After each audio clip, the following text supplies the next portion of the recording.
Welcome to Python series. For loop use చేసి టేబుల్స్ని print చేద్దాం. First n అనే variable తీసుకొని 5 అనే నెంబర్ ఇచ్చాం. Next for loop for I in range ఫంక్షన్లో 1 నుంచి 11 వరకు, అంటే 1 నుంచి 10 వరకు మాత్రమే I వాల్యూ అనేది రిపీట్ అవుతుంది లూప్. నెక్స్ట్ లైన్లో ప్రింట్ స్టేట్మెంట్లో n అనే ప్లేస్లో 5 అనేది ప్రింట్ అవుతుంది. ఇంటూ సింబల్ అనేది అవుట్పుట్లో చూపడం కోసం మనం డబుల్ కొటేషన్లో పెట్టాం, అదొక స్ట్రింగ్ లాగా. n అనేది వేరియబుల్లో ఏం స్టోర్ అయిందో అది ప్రింట్ చేయడం కోసం, సో అది డబుల్ కొటేషన్లో పెట్టకూడదు. డబుల్ కొటేషన్లో పెడితే n అని ప్రింట్ అవుతుంది.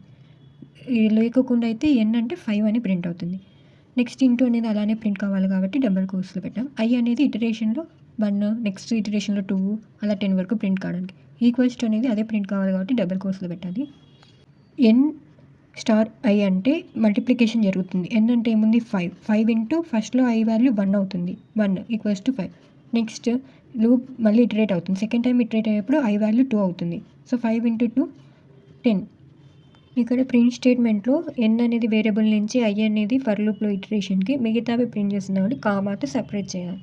కాంబినేషన్ ఆఫ్ స్ట్రింగ్స్ ఉన్నాయి, వేరియబుల్స్ తీసుకుంటున్నాము, వాల్యూ పైనుంచి I వాల్యూ ఇటరేషన్ కోసం ఇస్తున్నాం. అలా కాంబినేషన్స్ ఉన్నాయి కాబట్టి కామాని ఇండికేట్ చేయాలి ఒకదానికొకటి సపరేట్కి. n వాల్యూ అనేది 5 అని మనం తీసుకున్నాం. అదే n వాల్యూ యూజర్ నుంచి తీసుకోవాలంటే యూజర్ ఇన్పుట్ క్లాస్ యూజ్ చేయాలి. n అనే వేరియబుల్లో యూజర్ ఇచ్చే ఇన్పుట్ని స్టోర్ చేసుకుంటాం. ఇప్పుడు ఇంట్ అంటే ఇంట్ వాల్యూనే యూజర్ ఇవ్వాలి. సో ఇంట్ అని రాసి ఇన్పుట్ అనేది యూజర్ నుంచి కాబట్టి ఇన్పుట్ ఫంక్షన్లో ఎంటర్ ఏ నెంబర్ అనేది అవుట్పుట్లో డిస్ప్లే పర్పస్ కోసం యూజర్ నెంబర్ ఎంటర్ చేయాలా, స్ట్రింగ్ ఎంటర్ చేయాలా అని క్లారిటీకి. ప్రోగ్రామ్ రన్ చేయగానే ఎంటర్ ఏ నెంబర్ అని డిస్ప్లే చేస్తుంది. అప్పుడు యూజర్ 6 అని ఎంటర్ చేసి 6 టేబుల్ ప్రింట్ అవుతుంది.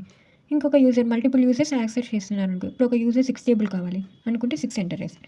ఇంకొంతమంది 11 టేబుల్ అనుకుంటే 11 ఎంటర్ చేయొచ్చు. అలాగే ఏ టేబుల్ అయినా చూసుకోవచ్చు. ప్రోగ్రామ్లోనే n వాల్యూ ఫిక్స్గా 5 అని ఇస్తే మళ్ళీ అవుట్పుట్లో మనం చేంజ్ చేసుకోవడానికి ఉండదు. యూజర్ రిక్వైర్మెంట్ కోసం యూజర్ కావాల్సిన టేబుల్ ప్రింట్ కావడానికి యూజర్ ఇన్పుట్ ఫంక్షన్ని యూజ్ చేస్తాం.